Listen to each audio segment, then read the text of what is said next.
sejahtera untuk kita semua. Mari sebelum kita dengarkan firman Tuhan, kita berdoa. Bapa kami yang ada dalam surga, Bapa yang kami panggil dalam nama Tuhan Yesus, mohon tolong hamba-Mu, tolong juga kami semua untuk belajar mengerti firman Tuhan, dan berikan kami hati yang baik Tuhan untuk mengerti dan melakukan firman Tuhan. Dalam nama Tuhan Yesus, amin. Puji Tuhan, Bapak Ibu Saudara-saudara yang kasih dalam Tuhan. Pertama-tama saya ucapkan terima kasih buat segala ucapan dan supportnya bagi saya dalam minggu ini, khususnya tanggal 24 Juli kemarin. Tuhan tambahkan satu umur lagi, umur saya saat ini 34 tahun. Terima kasih buat doa-doa yang sudah disampaikan kepada saya dan ucapan-ucapannya. Dan pada beberapa hari lalu saya merenung kebenaran firman Tuhan. Tuhan sudah 34 tahun Tuhan berikan kesempatan bagi saya. Dalam waktu-waktu perenungan saya belajar firman Tuhan, dan hari ini saya sampaikan perenungan-perenungan yang saya dapatkan ketika saya menyelidiki firman Tuhan tentang untuk apa saya dipercayakan Tuhan hidup sampai hari ini. Saudara, mari kita buka di dalam Mazmur pasal 139 ayat yang ke-14. Aku bersyukur kepadamu oleh karena kejadianku dahsyat dan ajaib. Ajaib apa yang kau buat dan jiwaku benar-benar menyadarinya. Nah saudara, ya, Alkitab mencatat bahwa kejadian saya dan Anda sebagai manusia adalah kejadian yang dahsyat dan ajaib, saudara. Saudara, kenapa kejadian kita itu dahsyat dan ajaib? Kalau kita melihat menurut ilmu biologi, saudara, bagaimana saya dan saudara bisa hadir dalam dunia, saudara? Ada sekitar 300 juta sel yang sedang masuk ya dalam pembuahan, saudara. Begitu banyak, saudara, 300 juta, saudara, mencoba untuk menjadi Anda dan saya. Tetapi perhatikan baik-baik, hanya satu sel saja yang berhasil, saudara. Dan ketika itu jadi, saudara, jadilah saya, jadilah Anda, jadilah kita semua, saudara. Sehingga saudara, kita perlu mengerti bahwa kejadian kita benar-benar dahsyat dan begitu ajaib, saudara. Saudara, kalau kita baca di dalam ayat-ayat selanjutnya, di dalam pas ayat 14, 15, dan 16, kita bisa melihat bahwa sebenarnya Tuhan mengenal kepribadian luar dalam kita. Tuhan menentukan kapan kita lahir. Tuhan menentukan berapa lama kita hidup di dalam dunia ini. Ya. Tuhan merencanakan di mana keluarga, di mana kita lahir, di keluarga mana, saudara. Ya. Orang tua seperti apa yang akan kita masuk, saudara. Suku kita, ras kita, ya, Tuhan menentukan, saudara.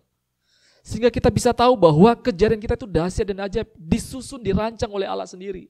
Ya. Bukan sembarangan, bukan kekeliruan. Saudara, mungkin mungkin ada yang merasa, saya adalah hasil dari kekeliruan. Saya adalah hasil dari yang tidak direncanakan. Mungkin orang tuamu, orang tua saya atau siapapun yang mendengar firman Tuhan ini mungkin tidak merencanakan kehadiran kita. Tetapi dengarkan baik-baik, ya. Orang tuamu mungkin tidak merencanakan, tapi Tuhan yang merencanakan engkau hadir, saudara. Mungkin kau bertanya, kenapa saya ada di keluarga ini? Kenapa saya harus berada di lingkungan seperti ini? Dan lain-lain sebagainya. Saudara, dengarkan baik-baik firman Tuhan hari ini sedang menyampaikan, menguatkan saya dan saudara, bahwa Tuhan menentukan, merencanakan engkau ada. Ras, warna kulitmu, dan lain sebagainya. Seperti apa saat ini saya dan saudara ada hari ini. Karena itu, saudara, apa yang perlu kita pelajari dari ayat ini? Ayat ini memberitahukan kita bahwa yang pertama kita harus menyadarinya tuh, ya. Saya bacakan ayat ini. Aku bersyukur padamu oleh karena kejadianku dahsyat dan ajaib. Apa yang kau buat dan jiwaku benar-benar menyadarinya. Alkitab firman Tuhan, ya, mendorong kita, mengajar kita pada hari ini untuk menyadari bahwa benar-benar kejadian Anda dan saya dahsyat dan ajaib. Sehingga waktu kita menyadari, kita dapat bersyukur. Terima kasih Tuhan buat alis saya, buat mata saya, buat rambut saya, buat kepala saya, buat kaki saya, buat keluarga saya, buat kakak saya, abang saya, adik saya, buat orang tua saya bersyukur Tuhan. Saudara, saya tidak tahu, saudara. Hari-hari ini banyak orang yang tidak bersyukur, saudara. Mungkin tidak bersyukur karena temperamen saya, kenapa saya suka emosi, ya. Kenapa saya dilahirkan di keluarga yang warna kulitnya begini, ya. Kenapa saya dilahirkan dari keluarga yang kekurangan, ya. Kenapa saya mungkin tidak dikasih, ya. Kenapa saya begini, ya. Kenapa mungkin ini akhirnya membuat kita saudara melakukan tindakan-tindakan yang fatal, kita menjauhkan diri dari keluarga, kita mabuk-mabukan narkoba dan lain sebagainya karena mencari jati diri kita ya. Kita tidak suka dengan bagian tubuh kita yang lain, lalu kita operasi, kita mengikuti, oh ada artis yang begini yang kelihatannya baik, begini saya akan ubah mata saya, pipi saya, telinga saya, hidung saya, saudara. Tapi hari ini firman Tuhan katakan bahwa engkau ajaib, engkau dahsyat, saudara. Sadarilah, kejadianmu unik, dahsyat, ajaib. Mari kita bersyukur pada Tuhan. Yang kedua, saudara, ketika saya merenungkan firman Tuhan, Tuhan memberikan satu ayat lagi. Ayat ini juga tidak asing bagi kita. Mari kita lihat di dalam Yesaya pasal 43 ayat yang keempat bagian A. Oleh karena engkau berharga di mataku dan mulia. Saudara, selain ajaib dan dahsyat, saudara, Alkitab mengatakan bahwa kita manusia itu adalah berharga dan mulia di mata Tuhan. Berharga dan mulia artinya kita mempunyai harga, kita berguna, kita bermanfaat, kita bernilai, saudara. Barang-barang yang bernilai Anda perhatikan baik-baik. Di mana kita simpan? Kadang kita simpan di bank, di tempat yang punya kunci yang tidak bisa dibuka orang dan dijaga dengan baik, saudara. Karena itu berharga, saudara. Anda bayangkan Tuhan menganggap Anda berharga. Bahkan Tuhan juga menganggap kita mulia, saudara.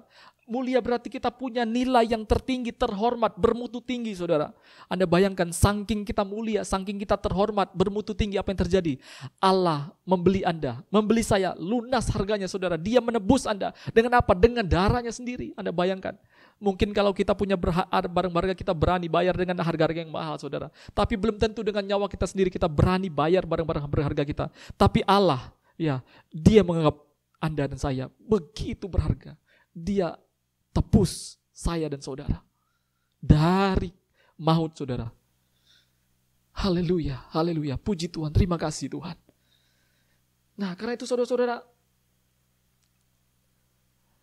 kalau kita sudah menyadari bahwa hidup kita adalah hidup yang berharga, yang mulia, yang ajaib, yang dahsyat, saudara.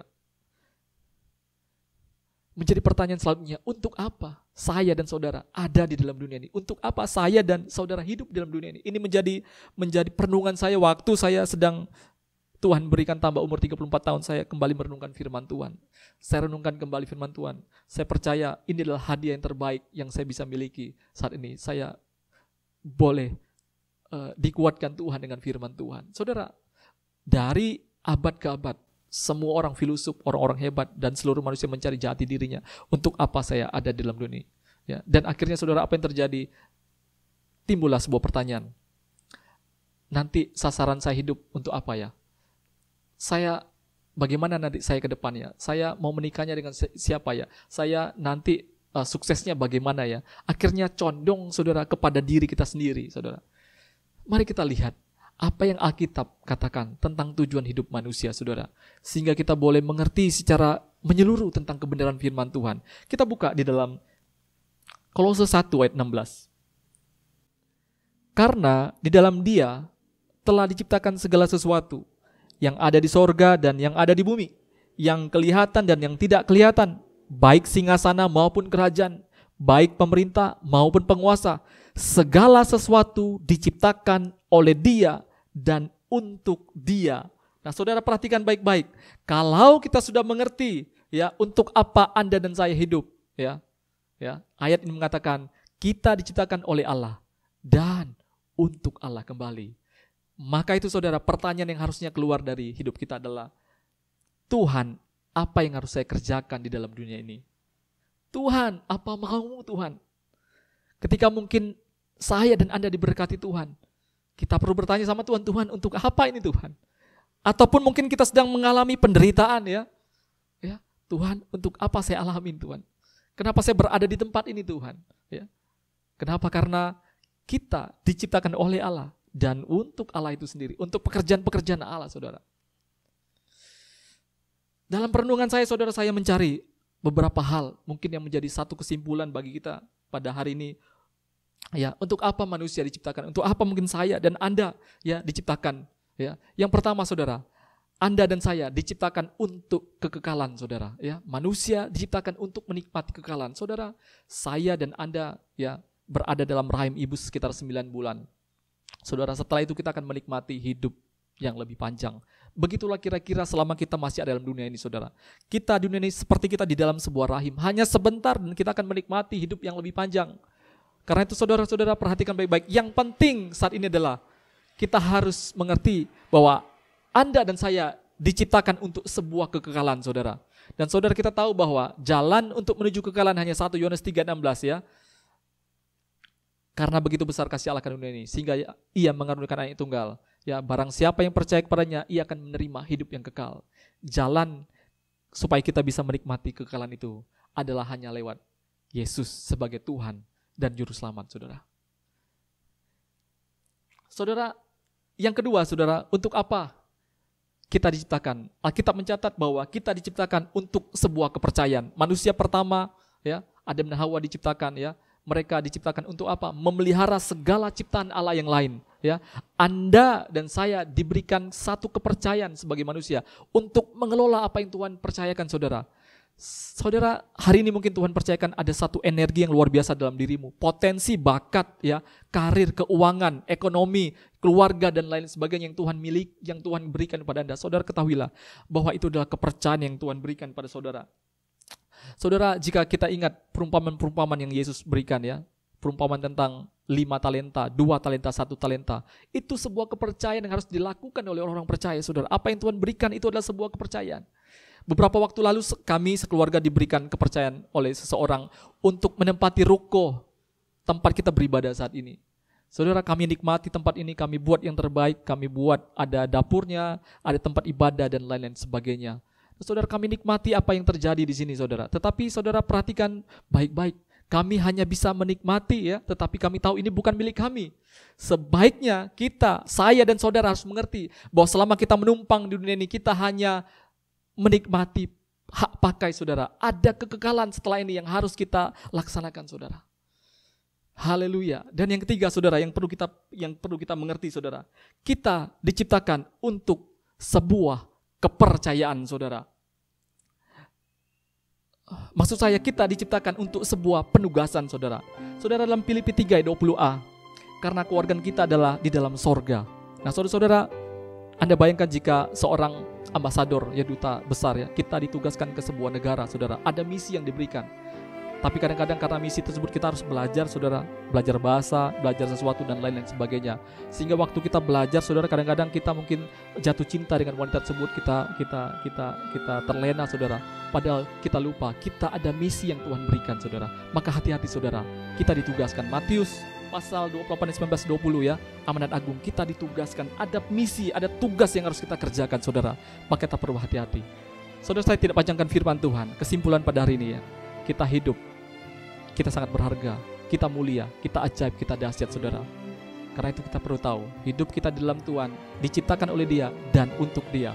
Dan karena itu selama kita menumpang dalam dunia ini, ingat, kita diciptakan untuk kekekalan, kita diciptakan untuk sebuah kepercayaan, dan kita diciptakan untuk sebuah penugasan. Tuhan Yesus memberkati kita semua. Mari kita tundukkan kepala, kita berdoa.